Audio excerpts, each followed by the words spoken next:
दुष्ट संग जनी देहि विधाता, दुष्ट संग जनी देहि विधाता। बोले बाल कृष्ण लाल की, हनुमान जी महाराज की जय हो। और चाणक्य के एक सूत्र के साथ आज की बात को पूरा करेंगे, क्योंकि अभी मानस पारायण का पाठ भी अधूरा है। 7:30 बज जाते हैं, बहुत टाइम लग जाता है, पूरे दिन कथा चल रही है। टीवी पर सुनने वाले महानुभावों को भी तो विश्राम कहाँ मिल रहा है, पूरे दिन कथा कथा, लेकिन आपका टाइम भी पास हो रहा होगा, ऐसी बात नहीं है। इस लॉकडाउन में आपको अच्छा भी लग रहा होगा, सुबह की शिफ्ट भी निकल जाती है, बातों ही बातों में संध्या का समय भी निकल जाता है। चलो, आपको याद तो रहेगा कि लॉकडाउन के समय में कौशिक महाराज ने 2-2 कथा सुनाई। जब तक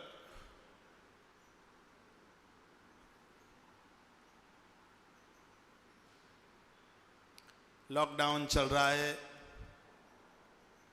अपना भजन बढ़ाइए। 2 कुर्सी दे दो लाके, आओ गुप्ता जी, दे दो, बाहर से दे दो।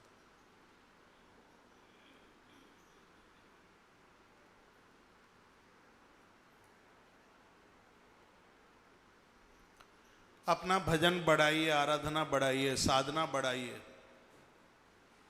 स्वाध्याय कीजिए, चिंतन कीजिए। आज ही मैंने निवेदन किया है, आज से या कल से राम रक्षा स्तोत्र का पाठ शुरू कर दीजिए, जो आपको स्वास्थ्य देगा,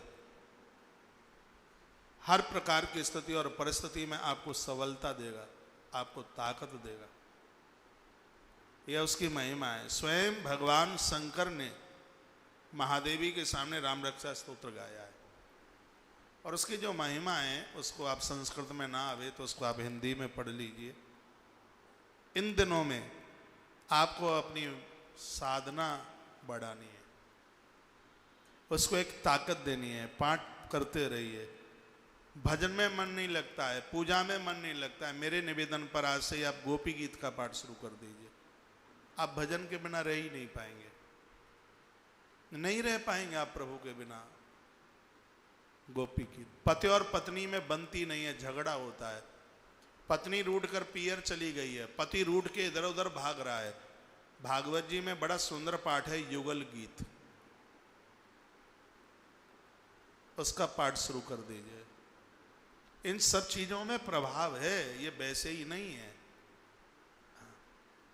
शोध किया है संतों ने, इसके ऊपर बहुत बड़ा चिंतन है। युगल गीत है, शायद आपको ना पता हो। लोगों की बाईपास सर्जरियां रुक गई हैं गोपी गीत के पाठ से। चिंतन में भगवान आके बैठे हैं, ऐसा गोपी गीत है। युगल गीत घर को संगठित करता है, ऐसा है। युगल गीत है भागवत में। तो इसका स्वाध्याय, इसका ये चिंतन आप करें। और ये कहकर मैं मानस पारायण की तरफ चलूंगा। एक बार पुनः कह दूं, दुराचारी दुरादृष्टि दुराभासी च दुर्जना। जिनका चरित्र ठीक नहीं है उनके पास मत रुकना। जिनकी निगाहें बढ़िया नहीं है, दृष्टि बढ़िया नहीं है, उनके पास मत रुकना। जो भली जगह पर नहीं बैठते हैं, अभी अभी मैंने बोला है, ऐसा मित्र नहीं चाहिए जो शराब के ठेके पर मिले। ऐसा मित्र नहीं चाहिए जो कट्टी खाने में मिले। ऐसा मित्र नहीं चाहिए जो जुआ घर में मिले। आचार्य चाणक्य का यह मत है, बिना नष्ट हुए आदमी नष्ट हो जाएगा। तो शीघ्रम विनश्यति, बहुत जल्दी उनका विनाश हो जाएगा। वह बोले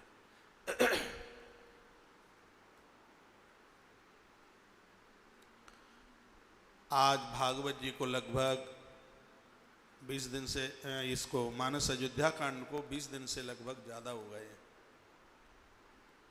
धीमे धीमे समय कैसे निकल गया ये पता भी नहीं लगा, पता ही नहीं लगा। चौपाइयां गाते हुए, अर्थ करते हुए कितना आनंद का अनुभव हो रहा। कब वो 1:30-2 बज जाता है पता ही नहीं लगता। और यही तो यह जीवन का सर्वोच्च आनंद है। जिन घरों में राम कथाएं चलती रहेंगी, उस घर की बहुएं सीता और पुत्र राम बनकर जीवन का निर्वहन, उस घर के वृद्ध दशरथ और कौशल्या बनकर जिंदगी जिएंगे। यही तो राम कथा। हमें नित धर्म पर चलना सिखाती रोज रामायण। आचार्य चाणक्य के जो सूत्र हैं महर्षि वाल्मीकि रामायण से हैं, विदुर नीति से हैं। इसमें उपनिषदों का सार भरा हुआ है। एक सूत्र में वह कहते हैं कि सुंदर व्यक्ति कौन है। क्या अद्भुत बात है। सुंदर स्त्री कौन है? जो खूब श्रृंगार करे है? नहीं। वो कहते हैं, उनकी बात सुन लें, समझ लें, कौन है वो। कहते हैं समाने सोवते प्रीति, अच्छा मित्र बनाया जिसमें दुर्गुण नहीं है, अपने बराबर का है, आपसे धनवान भी नहीं है और आपसे कमजोर भी नहीं है, तो वहां सुख मिलता है, बराबर मिलता है, आनंद का अनुभव होता है। जीवन में मित्र चाहिए और हमेशा मित्रता बराबर वाले से की जाती है, संबंध बराबर वाले से किया जाता है। और दुखी हो जाएंगे जो अपनी बेटी को अपने से 5 और 10 गुने ज्यादा परिवार में देना चाहते हैं। ये भी आचार्य का ही सूत्र है, चाणक्य का। आप बेटी को अपने से 1.25 गुने में दीजिए और 2.5 गुने में दे दिया तो वो तुम्हें भिखारी समझेंगे, और दाता तुम हो लेकिन होगा उल्टा, वो तुम्हें याचक समझेंगे। संबंध बराबर वाले से होते हैं, मित्रता भी बराबर वाले से होती है, वहां सुख मिलता है। चाणक्य कहते हैं आपके संबंध बराबर वाले से होंगे, रिश्तेदारी आपने बराबर वाले से किए तो आपको सुख मिलेगा, वो सुख का अनुभव होगा, अनुभूति होगी। और मित्र भी आपने अपने बराबर के बनाए हैं तो वहां आपको सुख मिलेगा। समाने सोबते प्रीति रागी सेवाच शोभते। नौकरी गुणवानगी करने में आनंद आता है। लंपट, भ्रष्ट, चरित्रहीन, बिगड़ा हुआ ऐसे व्यक्ति के यहां भला आदमी कभी नौकरी ना करे। चाणक्य कहता है भूखे रह लेना, प्यासे रह लेना। ऐसे गिरे हुए लोग, लोगों का मर्डर करने वाले, दूसरों की बहू बेटियों के साथ खिलवाड़ करने वाले, चाणक्य ने कहा भूखे मर जाना, पर ऐसे लोगों के यहां नौकरी मत करना। अपनी संस्कृति की चद्दर उतार के मत रखना, आपको सकून मिलेगा। इन भ्रष्ट लोगों के यहां आपको पैसा मिल जाएगा, आपको शांति नहीं मिलेगी, आपको सकून नहीं मिलेगा, आपको सुख का अनुभव नहीं होगा। तुम सोओगे तो तुम्हारे सोते समय वही करतूतें दिखाई देंगी। क्या एक एक सूत्र इस महापुरुष का, क्या गजब का। एक बार के लिए पैसा कम मिल जाए, पैसा कम मिले, लेकिन वहां तुम्हें सकून मिलता है, शांति मिलती है, अपनों जैसा व्यवहार होता है। उस देहली को जीवन भर छोड़ना मत। वो एक अन्नदाता की देहली है तुम्हारी, वो एक पालक की देहली है, वो घातक की नहीं है, वो प्राण लेवा की नहीं है, वो प्राण देने वाले की एक देहली है। भले ही थोड़ा कम मिल जाए, उस स्थान को छोड़ना। उसमें आप तनख्वाह ना देखना, वहां देखना तुम्हें घर जैसा अनुभव हो रहा है, लोग तुम्हें आदर के साथ बोलते हैं, बुलाते हैं, वहां तुम्हें सकून मिलेगा, वहां तुम्हें शांति मिलेगी। उस स्थान को मत छोड़ना।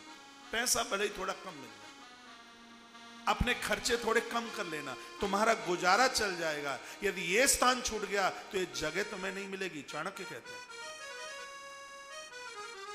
समझदारी देखिए, एक एक सूत्र क्या नीति से भरा हुआ है।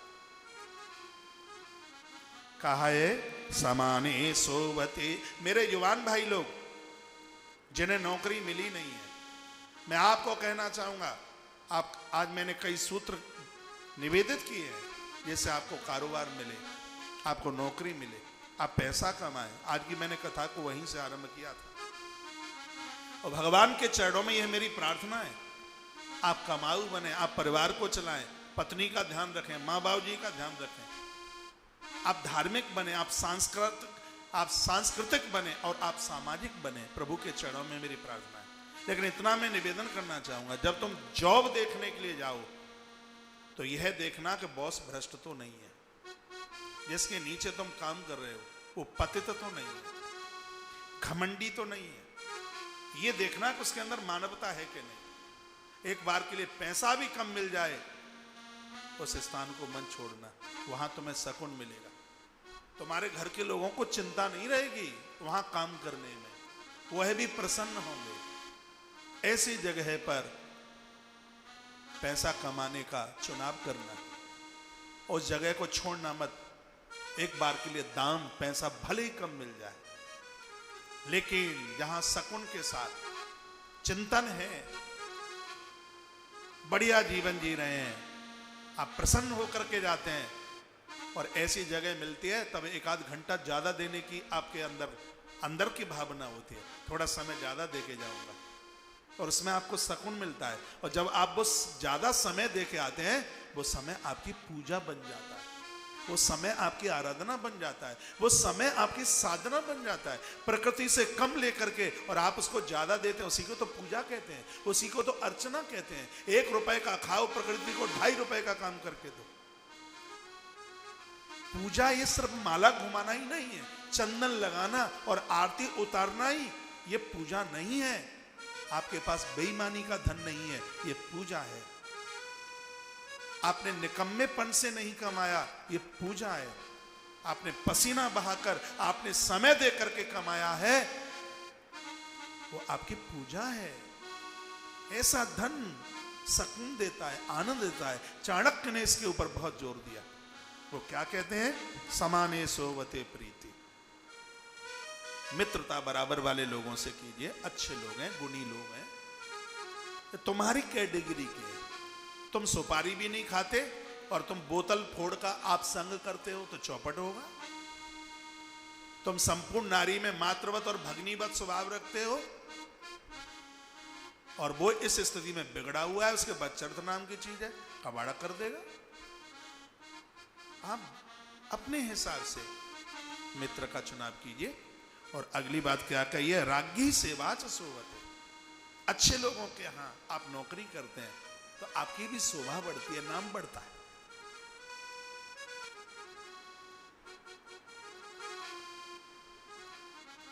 हमारे ये भाई ड्राइवर लोग कहते हैं, महाराज जी थोड़ा पैसा भले ही कम मिल जाए लेकिन हम इस जगह को छोड़ के नहीं जाएंगे। सकून मिलता है, प्यार मिलता है, आनंद मिलता है, स्नेह मिलता है। और ये जब यहाँ रहते हैं तो इनको अपने घर और परिवार की याद थोड़ी रहती है। ये तो मैं कहता हूँ अरे बहुत दिन हो गए, किसी को 4 महीने हो गए, 6 महीने हो गए, 8 महीने हो गए, चले जाओ। बोलते हैं यहाँ सब आनंद मिलता है, जाने का मन ही कहाँ होता है। छोटे छोटे गुरुकुल के बच्चे जाने का नाम नहीं लेते। होता है। तो क्या कहा? समाने सोवते प्रीति रागी सेवा च सोवते। अच्छी जगह सेवा मिली, आप सुंदर लगेंगे। फिर कहा वाणिज्यम व्यवहारेषु। और सुंदरता काय में है? और सुंदरता इसमें है कि व्यवहार में लेन देन साफ सुथरा होना चाहिए। लेना देना चलता है, लेकिन जब से लिया है तब से ही देने की भावना बन जाए, ये हिसाब साफ सुथरा। ये नहीं कि पत्नी का भाई है तो क्या जरूरत है देने की, है? जीजा है तो क्या जरूरत है देने की, मामा है तो क्या देने की जरूरत है? नहीं। चाणक्य कहते हैं अच्छा कोट पैंट पहनकर टाई लगा करके तुम सुंदर नहीं हो, तुम्हारा लेन देन साफ सुथरा है, तब तुम सुंदर हो। का बेईमान बन करके मन मरना, चाणक्य कहते हैं। यहां का चुकता, यहां का हिसाब यहीं करके जाना, कई गुना होकर के चुकाना पड़ेगा। लेन देन साफ सुथरा रखना, लोग तुम्हारी देहली पर मांगने के लिए ना आवे, मांगने से पहले ही हिसाब चुकता कर देना। आप सुंदर होंगे। स्वर्ण में इतनी चमक नहीं होगी जितनी चमक तुम्हारी देह में होगी। चाणक्य कहते हैं हिसाब किताब साफ सुथरा रखना, ईमानदार बनना। अरे ईमानदारी तो 1000 मनकों की माला में दमकता हुआ हीरा है।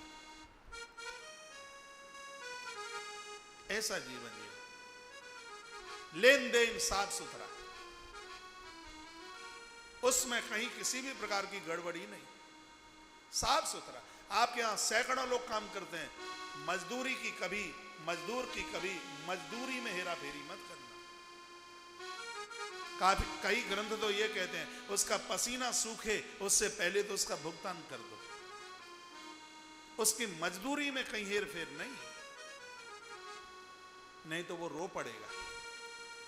हिसाब किताब साफ सुथरा, लेन देन साफ। ऐसे लोगों के तो कारोबार नहीं रुकते, उनका बिजनेस वाणिज्य व्यापार रुकता थोड़ी ही है। मजदूर उनका दरबार छोड़ करके, ऐसे ठेकेदार लोग फेल हो जाते हैं जो कभी किसी का भुगतान नहीं करते। ऐसी कंपनियां फेल हो जाती हैं, उनका काम धाम चलता नहीं है जो भुगतान नहीं करते। इस महापुरुष की एक ज्योत देखिए, इसका एक चिंतन देखिए। कहा तुम्हें कोई फेल नहीं कर पाएगा यदि तुम्हारा हिसाब किताब साफ सुथरा होगा, लेने में भी साफ सुथरा और देने में भी साफ सुथरा। लिखा है वाणिज्यम व्यवहारेषु स्त्री दिव्या सोवते